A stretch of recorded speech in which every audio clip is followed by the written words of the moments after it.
Hello guys, आप सब कैसे हो? उम्मीद करती हूँ मस्ती होंगी। मैं प्रिया राजपुरोहित आप सभी का स्वागत करती हूँ मेरे यूट्यूब चैनल और फेसबुक पेज परी की डायरी में। आज मैं एक लव स्टोरी लेके आई हूँ जिसका नाम है मेरे दादाजी की लव स्टोरी और उनका लव लेटर। स्टोरी शुरू करने से पहले आप सबसे एक छोटी सी रिक्वेस्ट है, जिसने भी अभी तक मेरे यूट्यूब चैनल को सब्सक्राइब नहीं किया है वो सब्सक्राइब करें और फेसबुक पेज को फॉलो करें।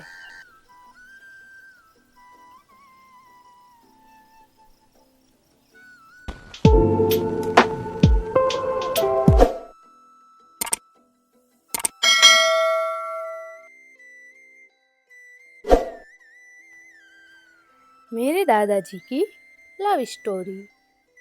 राजीव सुबह सुबह ही अपना बैग पैक कर रहा है।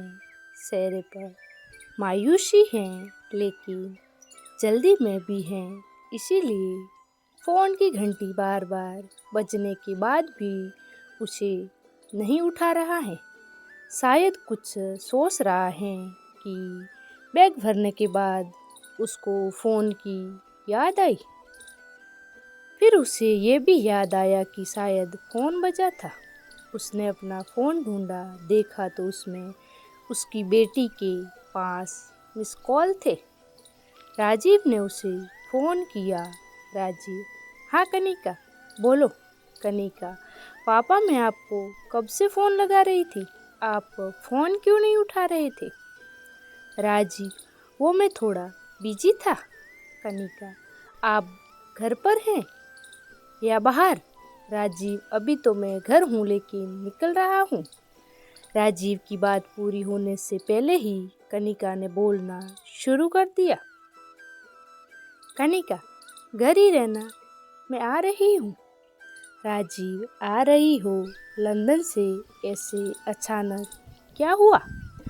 राजीव की बेटी कनिका लंदन में पढ़ाई कर रही थी। कोर्स पूरा होने के बाद उसने वहीं प्रैक्टिस भी शुरू कर दी थी। राजीव के बुलाने पर भी जो नहीं आ रही थी, वो ऐसे अचानक आ गई तो राजीव को थोड़ा शौक लगना लाजिम था। राजीव वहीं सोफे पर बैठ गया और भरा बैग उसको साइड में रखा। थोड़ी देर में कनिका आ गई।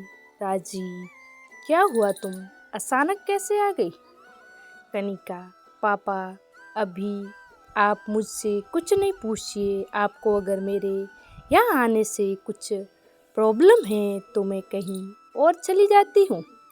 राजीव: कैसी बात कर रही हो? अच्छा ठीक है। राजीव ने अपना बैग उठाया और कहा। राजीव: ठीक है, तुम रुको, मुझे जाना होगा। कनिका: कहाँ राजीव? पापा को मिलने जाना है। ये बोलते समय उसकी आंखों में जो उदासी थी, उससे कनिका कुछ समझी। मैं भी आती हूँ। राजीव हल्का सा मुस्कुराया। दोनों निकल पड़े। कार में बैठे करीब 6 घंटे लगे उन्हें वहाँ से पहुँचने में। राजीव के पिताजी अपने पुराने घर में ही रहते थे। कई बार राजीव ने उन्हें वहाँ अपने साथ चलने को कहा, लेकिन उन्होंने कहा कि तुम्हारा कोई ठिकाना नहीं, कभी कहीं रहते हो, कभी कहीं। मुझे यही अच्छा लगता है। राजीव और कनिका सीधे उनके कमरे में पहुँचे। वो बिस्तर पर लेटे थे। हालत थोड़ी ठीक नहीं थी। अब इस उम्र में अक्सर ऐसा हो ही जाता है।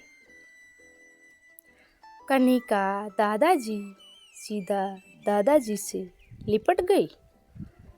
दादा: अरे मेरी बच्ची, अच्छा हुआ तू भी आ गई, नहीं तो मुझे लगा कि क्या पता अब तुझे देख पाऊंगा भी या नहीं।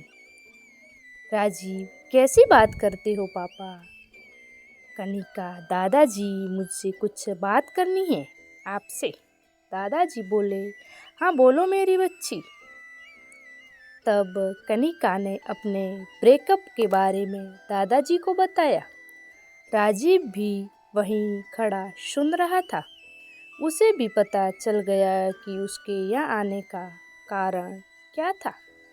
ये सब सुनने के बाद दादाजी, क्या तुम आजकल के बच्चे प्यार करते हो? एक इस तेरे बाप को ही देख ले, तलाक लेकर अकेला बैठा है, लव मैरिज की थी। पता नहीं फिर कहाँ चला गया लव। तुम मुझसे कुछ सीखे नहीं। अपनों के लिए सबसे अच्छा उपहार कनिका दादाजी की। आपकी भी कुछ लव स्टोरी है? मैं तो आपसे सब शेयर करती हूँ।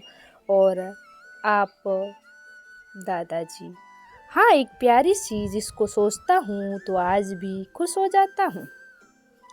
तू कभी मिली नहीं फुर्सत से मैं तुझे सुना सकूं। दादाजी के साथ ही था या कोई और कहानी? राजीव, कनिका, अभी दादाजी को आराम करने दो। दादाजी, अरे तू चुप कर, आराम ही करना है। अब मुझे जब तक हूँ तब तक बातें करने दे।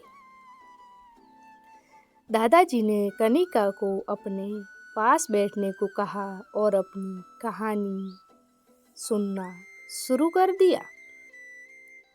हमारे ज़माने में माता पिता शादी के पहले पूछते नहीं थे, यहाँ तक कि हमको भी नहीं पता होता था कि हमारी शादी भी कोई बात चल रही थी। जल्दी ही शादी हो जाया करती थी। बर्थडे ये सब कोई याद नहीं रखता था, इसीलिए उम्र का सही अंदाज़ा नहीं होता था। ये पता होता था कि होली का डंडा जब गाड़ा था तब तो 2 महीने का था, ऐसा हमारे माता पिता हमको बताते थे। ऐसे ही एक दिन पिताजी हमको बैलगाड़ी में बिठाकर ले गए, साथ में ही माँ भी थी और मेरे सभी 6 भाई बहन। बैलगाड़ी में जाना भी उस समय बड़ी बात थी। सुबह से हम लोग खुश हो जाया करते थे कि आज तो हम बैलगाड़ी में जाएंगे। पिताजी ले गए अपने एक दोस्त के यहाँ। हमें तो ये पता था कि उनके किसी दोस्त से मिलने जा रहे हैं। वहाँ पहुँचे तो देखा तो उनकी हालत भी कुछ ज़्यादा अच्छी नहीं थी। बड़ा सा बाड़ा था उनका और छोटा सा घर। गुड़ और पानी देकर स्वागत किया, हमको भी मिला। हम सब भाई बहन और उनके यहाँ के भी कुछ मिलकर खेल रहे थे।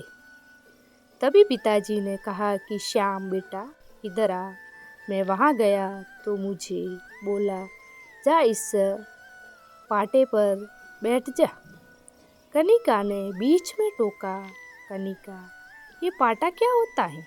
राजीव, लकड़ी का पटिया बैठने के लिए होता है। दादाजी ने फिर अपनी कहानी शुरू की। मुझे बैठने को कहा तो मैं बैठा, तो उसके बाद उनके दोस्त आए, मुझे टीका लगाया और 1 रुपया और नारियल लाल कपड़े के साथ मुझे दे दिया। मेरे पापा खुश थे। माँ अंदर कमरे में थी, सारी महिलाएं वहीं। मुझे जितना दिखाई दिया वहाँ भी किसी को नारियल दिया। इतना बड़ा तो मैं हो गया था कि ये सब मुझे समझ आ जाए। मैंने पहले भी सुना था कि फलाने ने फलाने को नारियल देकर रोका किया है। मुझे अब समझ आ गया था कि मेरी शादी होने वाली है। बस फिर उलझ कूद बंद और एकदम से मैं सयाना बन गया। वही बड़ों ने शादी की तारीख 1 महीने बाद की तय भी कर ली। कनिका ने फिर बीच में टोका, कनिका वो दादी थी। दादाजी, थोड़ा सब्र कर, अभी तुझे धीरे धीरे सब पता चल जाएगा। दादाजी ने फिर कहानी को आगे बढ़ाया। वहाँ से आए तो शादी की तैयारियाँ शुरू हो गई थी। गोबर से घर को लीपना, खटिया बांधना और भी बहुत कुछ छोटा मोटा जो बन सकता था और मैं मन में खुश जवान था। हर किसी को जवानी में जो होता है वही सब ख्याल। लड़की से बात करना तो दूर, तस्वीर तक नहीं देखी थी। बस माँ बापू ने देखा, उन्होंने ही तय कर दिया। मुँह दिखाई की रस्म का मतलब हमारे ही जमाने में था। अब करीब 5 दिन ही रह गए थे शादी में। पिताजी ने 2-4 बैलगाड़ियाँ कर ली थी, लेकिन फिर एक सुबह कुछ खुसुर-पुसुर सुनाई दी। किसी ने आकर जानकारी दी कि तुम्हारी बहू का पैर टूट गया। उस समय कौन जाता था डॉक्टर के पास, इतना पैसा भी नहीं था। वैद्य जी बोला, उन्होंने तो चलने की कोई जिम्मेदारी नहीं ली थी। कहाँ कब तक चलेगी पता नहीं चला, या नहीं भी चलेगी। कुएं की मुंडेर से नीचे गिरी थी, नीचे टूटा मटका था, उस पर जाकर घुटना लगा। घुटना 2-3 भागों में टूट गया था। माँ को सभी महिलाएं बोल रही थी, शायद तुम्हारे भाग में ही नहीं है, अब शादी को मना कर दो। पहली शादी है, तुम्हारी भी उम्मीदें हैं, और अगर नई बहू आकर बिस्तर में पड़ी रहे तो क्या मतलब है ऐसी शादी का। माँ ने मन बना लिया था कि अब शादी नहीं होगी। कनिका ने फिर बीच में टोका, मतलब वो दादी नहीं थी। दादाजी सिर्फ हंसे, बोले, अब तू आगे सुन। उसी शाम को उनके दोस्त की लड़की के पिता हमारे घर आ गए। आकर बैठे, पिताजी ने आगे हाथ जोड़े और कहा कि माफ़ करना, लेकिन अब ये शादी नहीं हो सकती।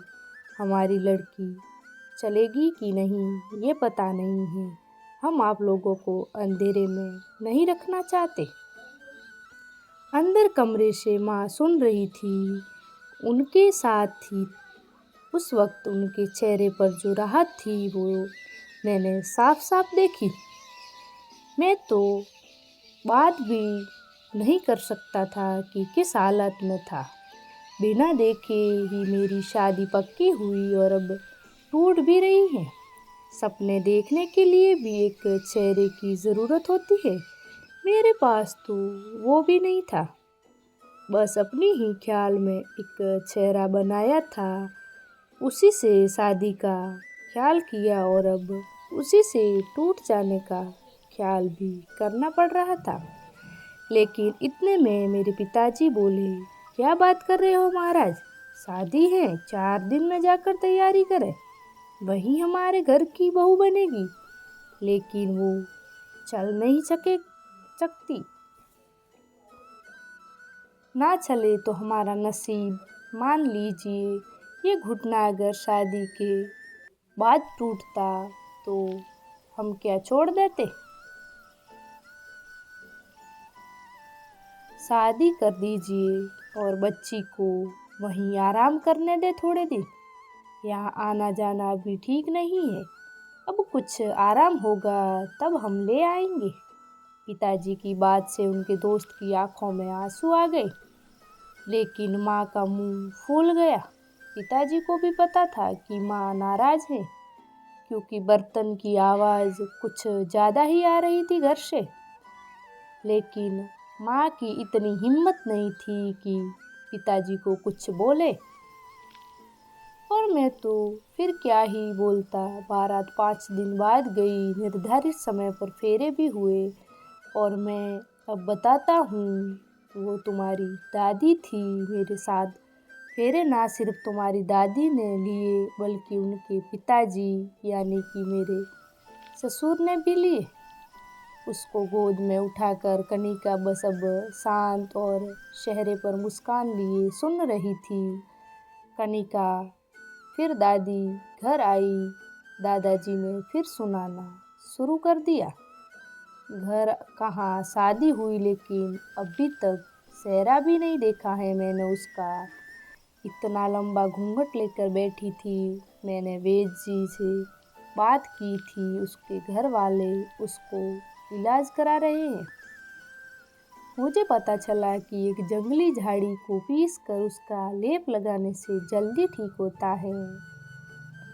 मुझे जल्दी थी इसलिए सबसे पूछता रहता था। 3 साल तक उसके घर वालों और मेरे घर वालों से छिपकर मैं उसके लिए वो पीसी झाड़ी उसके घर भिजवाता था। असर हुआ उसका मेरे प्यार और विश्वास का। 3 साल और कुछ महीने बाद वो चल पाई और फिर मेरे घर आई। कनिका सुनती रह गई आश्चर्य से। उसकी आंखें बस दादाजी को देखे जा रही थी। राजीव की आंखों में भी आंसू थे। माँ को याद कर रहा था। दादाजी वो दिन है और उसके जाते वक्त तक का दिन है। उसने कभी मेरा साथ नहीं छोड़ा। कभी कभी लड़ती थी तो मैं कहता था कि ज़्यादा लड़ेगी तो तेरे बाप को ले आऊँगा। उसने भी मेरे साथ तेरे लिए है। ये सुनकर तीनों जोर जोर से हंसने लगे। दादाजी को जोर की खांसी आने लगी और राजीव ने कहा, बस कनिका, अब इन्हें आराम करने दो, रात भी हो गई है। कनिका ने जाते जाते कहा, वाह दादाजी, क्या बात है, मान गए कि आप गए। आपको कल आगे की कहानी सुनाना। आई होप स्टोरी आपको अच्छी लगी होगी।